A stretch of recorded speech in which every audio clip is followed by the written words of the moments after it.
Le château des Comtes du Perche, c'est 1000 ans d'histoire qui s'apprête à sortir des limbes. Tour à tour, assiégé par les Anglais 1428, ce château a connu les affres de la guerre de Cent Ans. À la Révolution, ce sera même une prison. Ici, la pierre n'est pas un témoin muet, elle raconte l'histoire.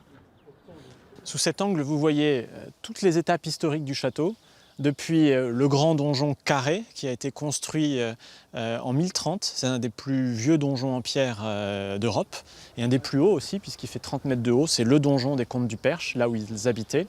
Et puis le logis Renaissance qui a été construit par les princes de Bourbon.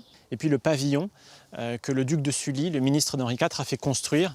Et donc il a fait rajouter ce petit édifice de style Louis XIII à côté. Les combles du château datent du début de la Renaissance, parfaitement conservés. On est dans la charpente qui a été construite par Charles d'Anjou, le frère du roi René, une charpente en carène renversée avec des arcatures en bois du Perche sans aucun clou. Uniquement avec des chevilles et des rivets, comme dans la marine à l'époque, et qui a été entièrement construite en 1470, au début de la Renaissance, quand la famille de Bourbon s'est installée à Nogent. Agrégé d'histoire, normalien, énarque et homme politique, Harold Urwart a hérité de ses grands-parents un document qui fait date.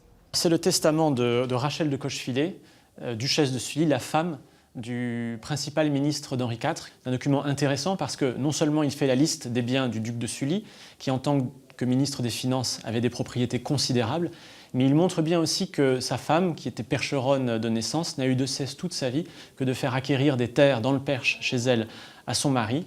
Au fil des pages, elle liste tous les biens qu'elle souhaite léguer à son fils, et elle conclut, comme souvent dans les testaments d'Ancien Régime, par une phrase lapidaire et expéditive: pour mes filles de Rohan et la marquise de Mirepoix, je les prie de se contenter de ce qu'elles ont en mariage comme ayant été largement dotées. C'est pas tendre.